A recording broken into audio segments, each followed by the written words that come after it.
Assalamualaikum warahmatullahi wabarakatuh. Izinkan saya Anis Susila Abadi, STMkom, NIDN 0519017601, dosen informatika Fakultas Teknologi Informasi Universitas Nahdlatul Ulama Yogyakarta. Yang saya hormati para asesor Serdos, rekan sejawat dosen dan hadirin yang saya banggakan.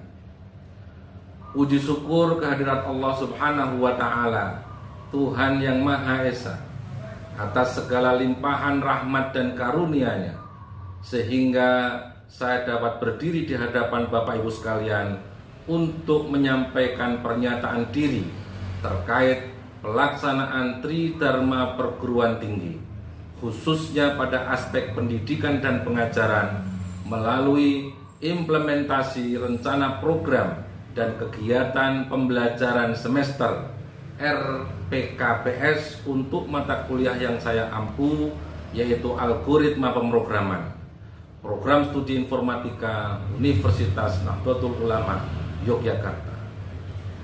Bapak Ibu asesor Serdos dan rekan dosen yang saya banggakan, untuk deskripsi mata kuliah ini merupakan fondasi utama dalam pendidikan informatika. Fokus utamanya adalah untuk membekali mahasiswa dengan konsep dasar algoritma dan pemrograman prosedural yang kemudian diimplementasikan dalam bahasa pemrograman modern untuk menyelesaikan masalah komputasi yang nyata. Dengan bobot 3 SKS, mata kuliah ini wajib diikuti mahasiswa semester awal tanpa prasyarat. Bapak Ibu asesor Serdos dan rekan dosen yang saya banggakan, untuk capaian pembelajaran RPKPS disusun dengan mengacu pada capaian pembelajaran lulusan yang relevan, antara lain 1. Pemahaman sistem komputer dan penerapan algoritma. Yang kedua, kemampuan menganalisis masalah komputing secara kompleks. Dan yang ketiga, penguasaan konsep teoritis dalam mendesain aplikasi multiplatform. Dari CPL tersebut diturunkan capaian pembelajaran mata kuliah atau CPMK, yaitu 1. Mahasiswa memahami dasar algoritma dan pemrograman. 2. Mahasiswa mampu merancang dan mengimplementasikan algoritma.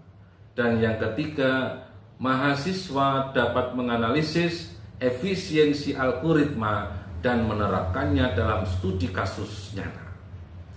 Bapak Ibu asesor Serdos dan rekan dosen yang saya banggakan, untuk strategi pembelajaran, kami menerapkan pendekatan Student Center Learning atau SCL berbasis Project Based Learning dan Case Based Learning dengan porsi 70% pembelajaran luring dan 30% daring. Dalam pelaksanaan pembelajaran, saya mengintegrasikan diskusi sinkron, penugasan mandiri, kerja kelompok, dan penggunaan LMS universitas untuk pembelajaran asinkron.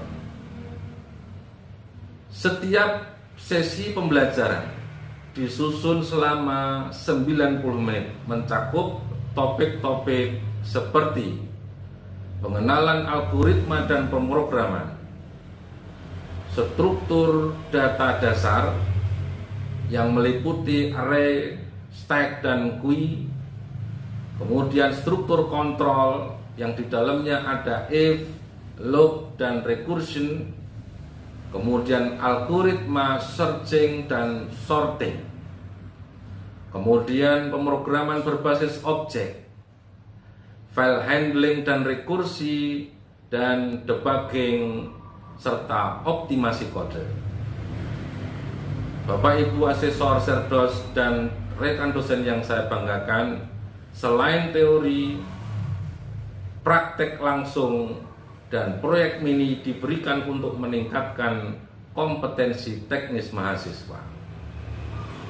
Untuk evaluasi dan penilaian dilakukan secara berimbang antara teori dan praktek dengan komponen kehadiran dan partisipasi 10%, tugas individu dan kelompok 15%, UTS dan UAS masing-masing 30%, dan studi kasus yaitu sebesar 15%. Penilaian ini diselaraskan langsung dengan capaian CPMK agar hasilnya objektif dan representatif terhadap kompetensi mahasiswa.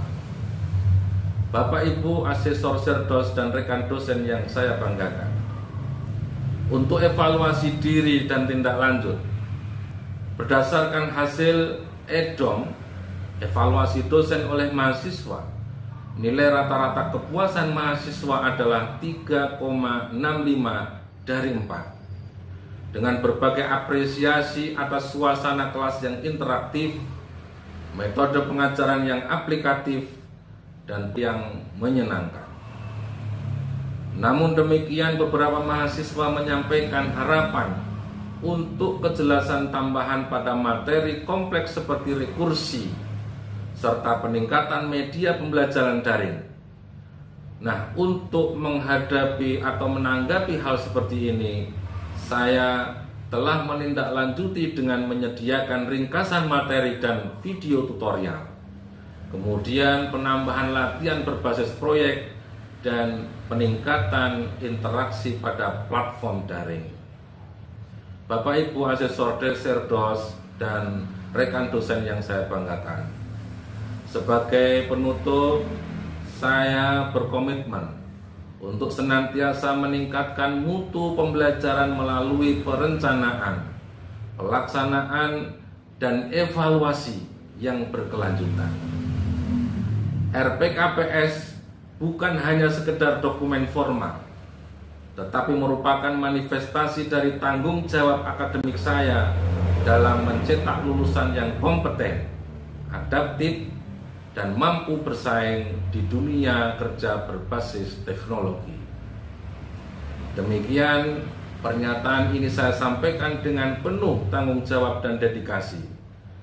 Semoga apa yang saya ikhtiarkan dalam Tridharma Perguruan Tinggi ini menjadi amal jariah ilmu yang bermanfaat untuk bangsa dan umat. Terima kasih. Wassalamualaikum warahmatullahi wabarakatuh.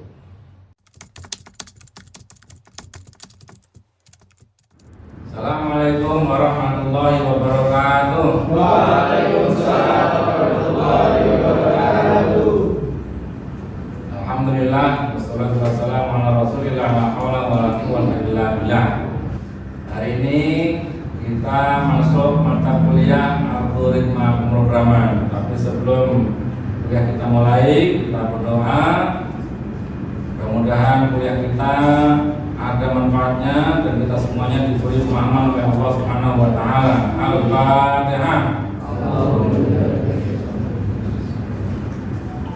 Baik, terima kasih. Hari ini kita langsung mulai kuliahnya terkait dengan algoritma pemrograman pertemuan ke-6 ya. Tapi sebelumnya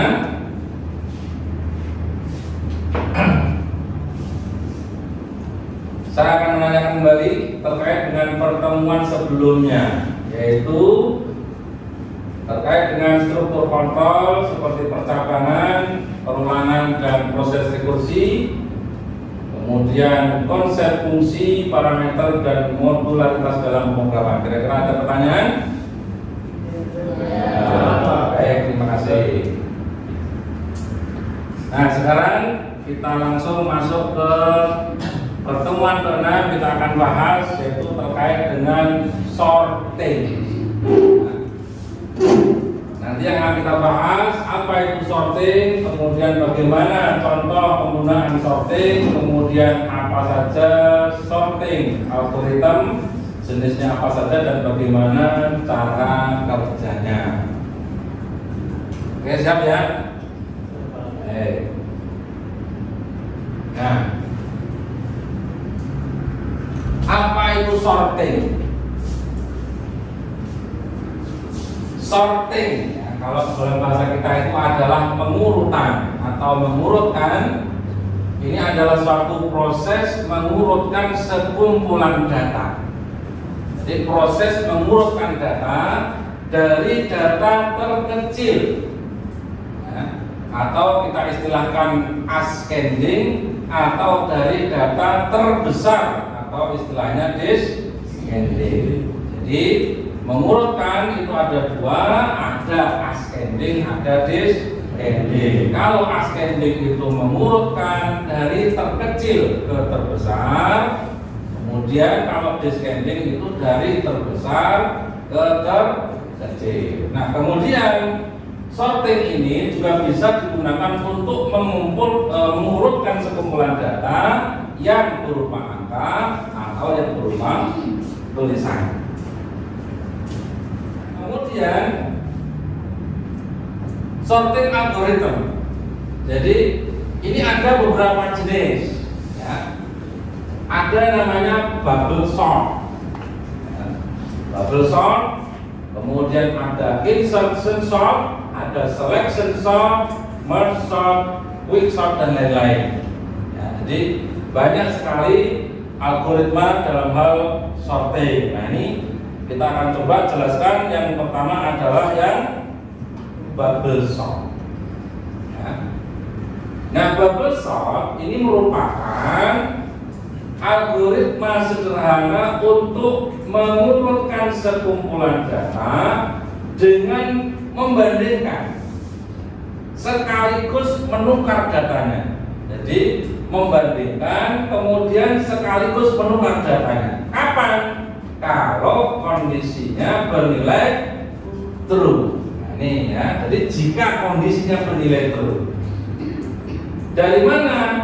Dari nilai saat ini, ya toh, dengan nilai setelahnya, atau dari nilai n dengan nilai n plus 1. Ya, nanti kita akan coba. Nah, kemudian banyaknya perbandingan itu bisa dihitung dari jumlah data dikurangi 1 dikali jumlah data dikurangi 1. Artinya kalau seandainya ada 4 data mau kita urutkan, berarti 4 dikurangi 1, 3 dikali dengan 3, artinya 9. Jadi nanti kalau seandainya kita buktikan cara kerjanya, banyaknya perbandingan, nanti kalau seandainya ada 4 data, ada 9 proses perbandingan. Nah, oke ya, ini bubble sort. Ini adalah contoh algoritma yang paling sederhana, ya. Nah, cara kerjanya, misalkan kita dihadapkan pada data, data pertama 4, data kedua 7, data ketiganya 3, data keempatnya 9. Nah, di dalam cara kerja bubble sort kita akan membandingkan ini data pertama dan data kedua. Membandingkannya bagaimana? Jika data pertama dan data kedua, jika data pertama itu lebih besar dari data kedua, maka nanti ada proses penukaran nilai. Jadi ada proses penukaran nilai. Tapi kalau seandainya dia lebih kecil, maka dia tidak akan terjadi proses penukaran nilai. Artinya dia tetap.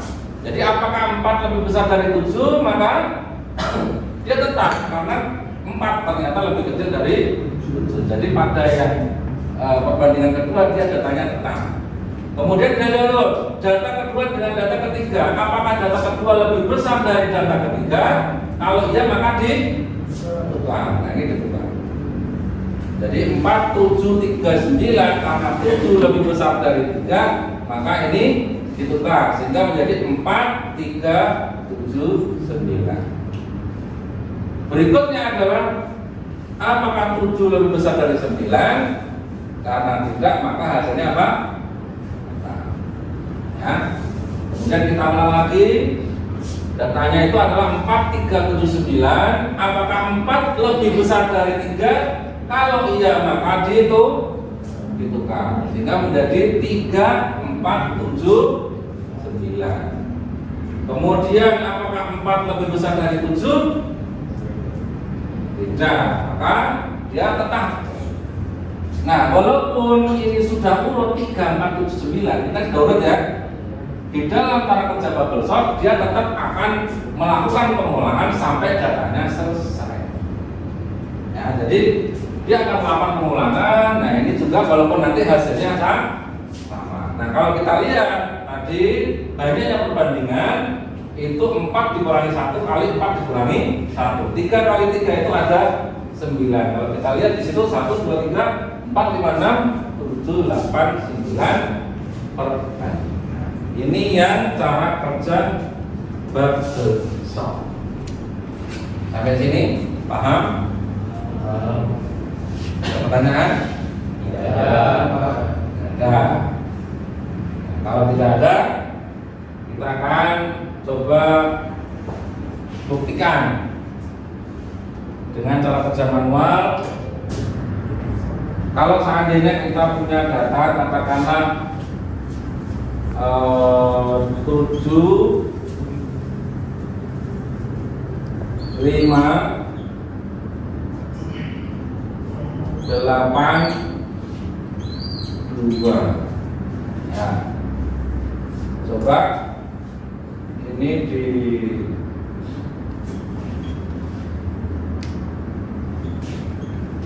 diurutkan dengan menggunakan algoritma bubble sort. Saya minta ada salah satu di antara teman-teman ini ada yang maju ya. Ini yang maju, ada yang paling depan. Ya. Namanya Mas Fatah. Yang pertama ini 5, 7 kita bandingin dulu 5 sama 7, 5-nya ditukar, jadi ini masih tetap karena belum ada pengulangan. Terus selanjutnya 7 sama 8.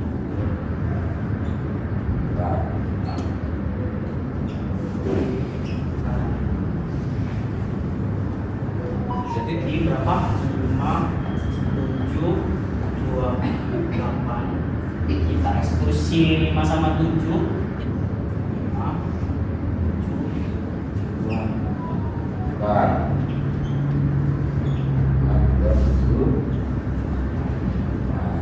dan yang terakhir 7 sama 8 ada.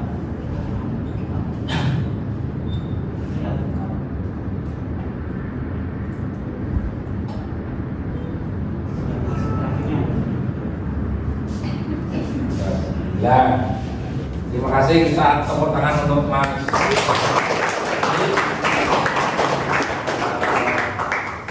Saya ulang sekali lagi ya. Jadi karena di sini ada 4 data, berapa banyaknya perbandingan? Tadi ada rumus bahwa banyaknya perbandingan itu adalah n-1 dikalikan dengan n-1. Berarti kalau 4 dikurangi 1 itu 3. Kali 4 kurangi 1, 3. Jadi nanti banyaknya perbandingan ada 9. Nah, prosesnya tadi betul apa yang disampaikan. Jadi kita akan membandingkan satu persatu. Membandingkan bilangan ini dengan membandingkan dengan bilangan setelahnya. Ya, jadi membandingkan bilangan n dengan n plus 1. Jadi ini dan ini. Kata kuncinya adalah jika n lebih besar dari n plus 1, maka ditukar. Jadi jika n itu lebih besar dari n plus 1 maka ditukar. Nah ini apakah 7 lebih besar dari 5? Kalau iya maka ditukar sehingga menjadi 5, 7. Kemudian apakah 7 lebih besar dari 8? Karena kondisinya dia lebih kecil maka dia tetap dan begitu seterusnya. Ini cara kerja algoritma yang bubble.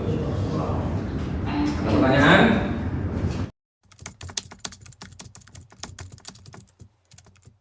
Setelah tadi kita buktikan cara kerja bubble sort, nah sekarang bagaimana implementasinya algoritma tersebut di dalam bahasa programan Python. Ya, kita akan langsung coba. Ya, ini ada online Python ya. Oke, jadi misal kita punya angka, ya. Angka ya, angka sama dengan, nah ini 23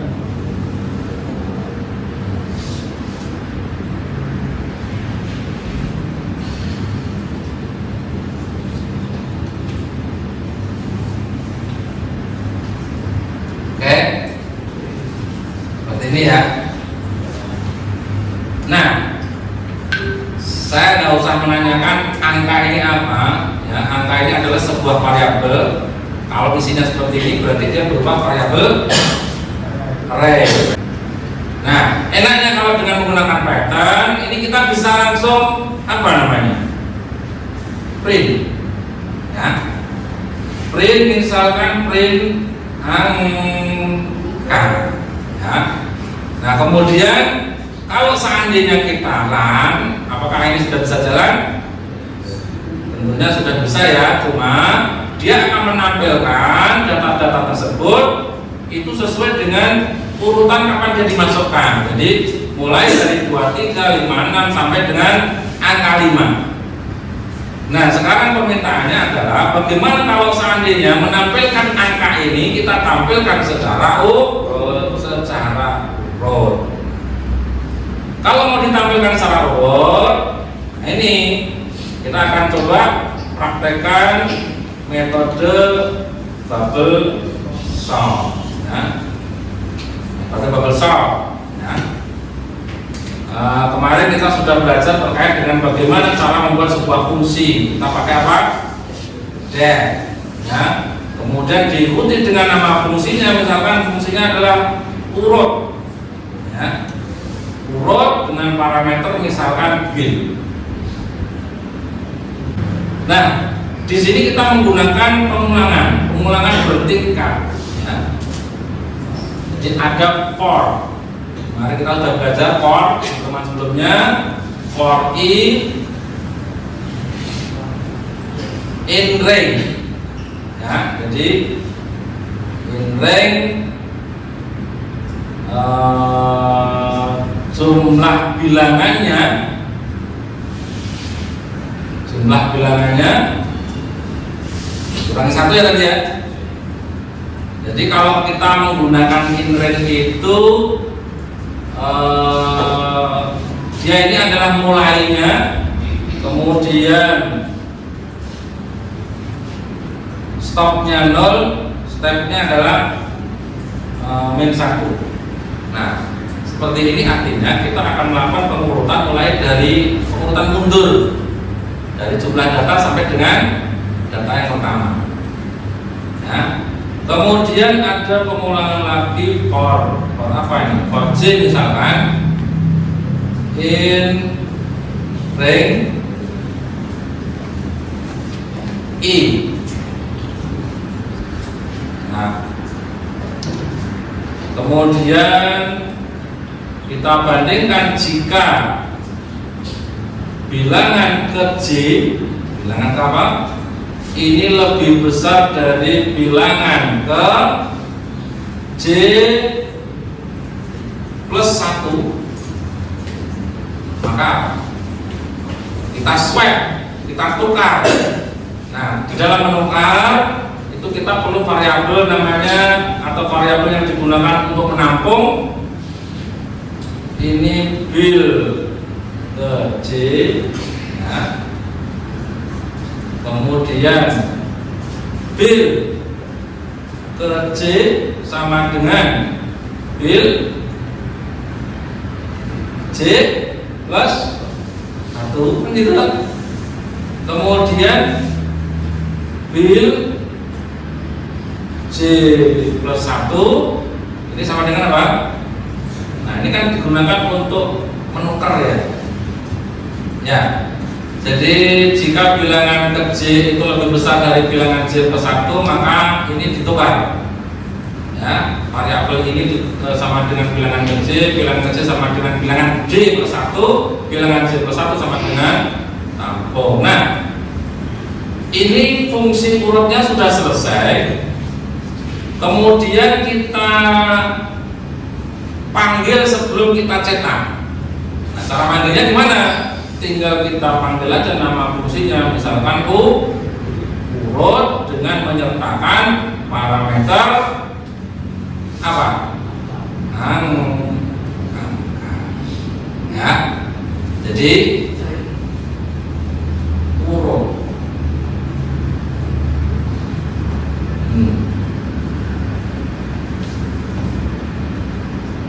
Apa ini?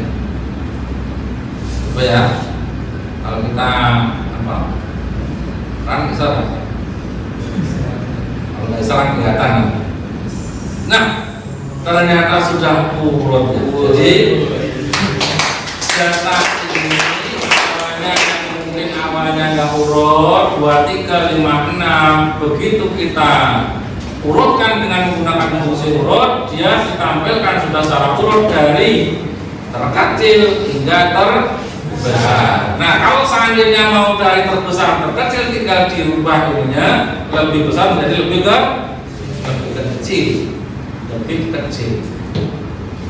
Kita sebaran, maka nanti akan ditampilkan mulai dari nilai yang paling besar ke nilai yang paling kecil. Kira-kira ada pertanyaan? Ada yang ditanyakan? Oh ya, Mas Huda. Tanya apa, Mas? Tadi kan sudah ditampilkan untuk fungsinya.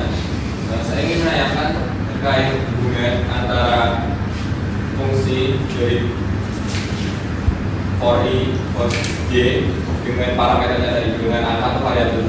Oh, jadi begini ya.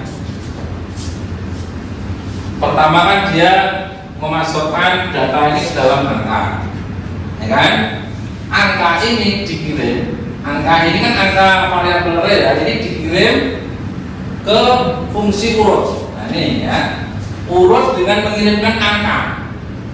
Jadi kalau kita mengirimkan parameter angka ke dalam fungsi urut, nah angka ini akan diterima ke variabel bil. Jadi gitu. Jadi ini angka ini dengan bil yang ada di atas itu sama. Jadi bil itu adalah sama seperti angka isinya. Ya. Nah kemudian di dalam proses urut, nah itu memang ada proses perbandingan dari semua data yang ada di dalam bilangan. Tadi sudah kita pelajari bahwa banyaknya perbandingan atau banyaknya pengulangan itu kita hitung dari jumlah yang dikurangi 1 ya. Maka itu ada 2 log, for i, for j. Kemudian yang kita bandingkan adalah jika bilangan J misalkan 1 itu ya, dibandingkan dengan bilangan J plus 1 misalkan bilangan 2, jika lebih besar maka ya, nanti kalau sudah apapun yang jika terjadi perubahan pada parameter bil, nah di sini ya, itu nanti akan mempengaruhi angka yang ada di sini. Sehingga kalau string angka di sini, maka angka yang ada di sini itu angka yang sama dengan bil yang sudah. Mana Mas? Ada lagi? Baik, kalau tidak ada, maka pertemuan hari ini saya kira cukup. Untuk pertemuan berikutnya nanti kita akan lanjutkan dengan jenis algoritma sorting yang lain. Ada selection sort, ada quick sort, ada insert and sort. Ya, itu nanti akan kita pelajari di pertemuan berikutnya. Baik, jika sudah tidak ada pertanyaan, marilah kita tutup pertemuan kita pada pagi hari ini dengan mengucap lafaz tahmid bersama-sama.